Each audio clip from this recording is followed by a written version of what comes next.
భాగ్యనగరంలో గణపతి బప్ప మోరియా నినాదాలు ప్రతిధ్వనిస్తున్నాయి. ఉత్సవ కమిటీల ఆధ్వర్యంలో విభిన్న రూపాల్లో కొలువుదీరిన విఘ్నేశ్వరుడు భక్తులకు కనువిందు చేస్తున్నాయి. గల్లీ గల్లీల్లో వెలసిన లంబోదరుడు విశేష పూజలు అందుకుంటున్నాడు.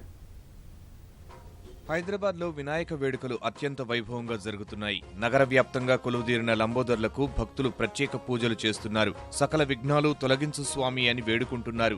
చాలా చోట్ల భారీ విగ్రహాలను ఏర్పాటు చేసిన నిర్వాహకులు విలక్షణతను చూపారు. షాలిబండలోని చందులాల్ బేల్ కాలనీలో ఏర్పాటు చేసిన భారీ విగ్రహం ఆకట్టుకుంటోంది. భారీ సెట్టింగ్, విద్యుత్ దీపాలంకరణతో ఆ ప్రాంతమంతా దేదీప్యమానంగా మారింది. పాతబస్తీలో ఈ స్థాయిలో ఏర్పాటు చేసిన విగ్రహం ఇదొక్కటే కావడంతో భక్తులు పెద్ద ఎత్తున తరలివస్తున్నారు.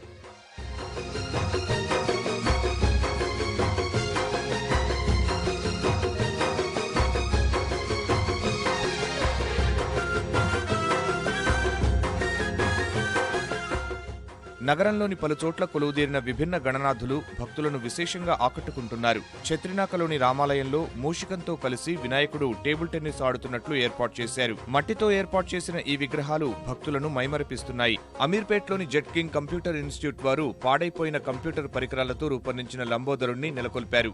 ఆకర్షణీయంగా ఉన్న ఈ గణనాథుడు సూపర్లను ఆకట్టుకుంటున్నాడు. చైతన్యపురిలోని కమలానగర్లో మణికంఠ భక్త సమాజం ఆధ్వర్యంలో యాదాద్రిని పోలిన పరిసరాల మధ్య ప్రతిష్ఠించిన గణపయ్య అబ్బురపరుస్తున్నాడు. ప్రధానమైనటువంటి పుణ్యక్షేత్రం యాదగిరి లక్ష్మీనరసింహ స్వామి మన దగ్గర యాదాద్రిగా పేరు మారుస్తూ మన ప్రభుత్వం వారు ఇక్కడ కొత్త నమూనా టెంపుల్ని ఏర్పాటు చేయడం జరిగింది. ఆ ఒక్క నమూనా టెంపుల్ని ఇక్కడ మేము ఏర్పాటు చేసాము. లక్ష్మీనరసింహస్వామి ఉగ్రరూపం హిరణ్యకశిపుని చెండాడడం, అదేవిధంగా స్వామివారు స్తంభంలోంచి బయటకు రావడం, ఆ నమూనా ఫోటోలు కూడా ఏర్పాటు చేయడం జరిగింది.